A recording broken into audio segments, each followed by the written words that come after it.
ورحمة الله وبركاته. شخصية النهاردة هو الكاتب والطبيب والأديب والمفكر المصري دكتور مصطفى محمود. اسمه مصطفى كمال محمود حسين آل محفوظ. اتولد في ديسمبر سنة 1921 في شبين الكوم محافظة المنوفية في مصر. كان من أسرة متوسطة الحال، فوالده كان موظف. كان دكتور مصطفى محمود كتير المرض في طفولته، مما أدى إلى رسوبه 3 سنين في مرحلة دراسته الابتدائية، لكنه أكمل دراسته الثانوية ودخل كلية طب القصر العيني وتخصص في جراحة المخ والأعصاب. اتخرج من كلية الطب بتفوق، وبالرغم من ذلك كان نابغ في الأدب منذ كان طالب، فكانت تنشر له القصص القصيرة في مجلة روز اليوسف، واللي عمل بيها بعد تخرجه من كلية الطب، مما دفعه لاحتراف الكتابة.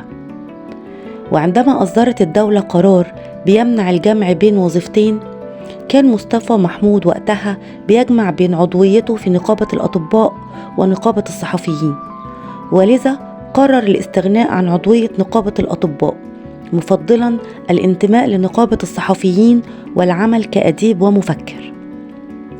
فألف 89 كتاب بين القصة القصيرة والرواية إلى الكتب العلمية والفلسفية والاجتماعية والدينية، فكانت كتبه عبارة عن هجرة مستمرة للبحث عن الحقيقة.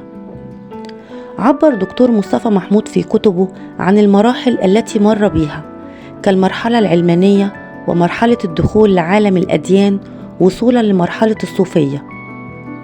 من مؤلفاته الأدبية في القصة القصيرة قصة الذين ضحكوا حتى البكاء، قصة رائحة الدم، وقصة شلة الأنس. ومن رواياته رواية المستحيل ورواية الأفيون. من مسرحياته مسرحية الإسكندر الأكبر، مسرحية الإنسان والظل.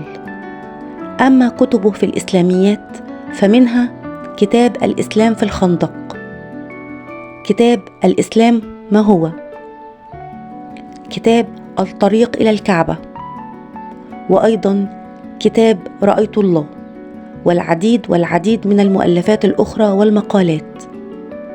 بيتميز أسلوب دكتور مصطفى محمود بالقوة والجاذبية والبساطة، فكان صوت ينتظر المصريون في برنامجه التلفزيوني الشهير العلم والإيمان، واللي كان بيتكون من 400 حلقة، ليأخذ المشاهد في رحلة نحو عظمة الكون وإبداع الخالق، وبيسرح بيهم في رحلة نورانية وروحانية.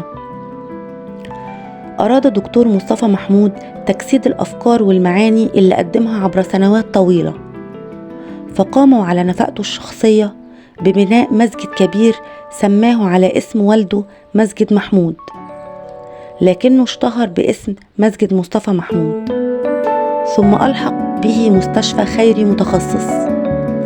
أنشأ أيضا جمعية تتضمن العديد من المراكز الطبية ومراكز البحث المتخصصة في الطب البديل والعلاج الطبيعي، كما تحتوي على 4 مراصد فلكية ومتحف للجيولوجيا. ونظرا لجهوده الفكرية والأدبية، حاز دكتور مصطفى محمود على جائزة الدولة التقديرية سنة 1995 في مصر. أصيب بجلطة في آخر أيام حياته، واستمرت رحلة علاجه عدة أشهر، حتى توفي يوم السبت 31 أكتوبر سنة 2009 في القاهرة عن عمر ناهز 88 عام. شيع جثمانه من مسجده في جنازة مهيبة. رحم الله دكتور مصطفى محمود. والآن نترككم مع مختارات من أقواله، فلنتابع.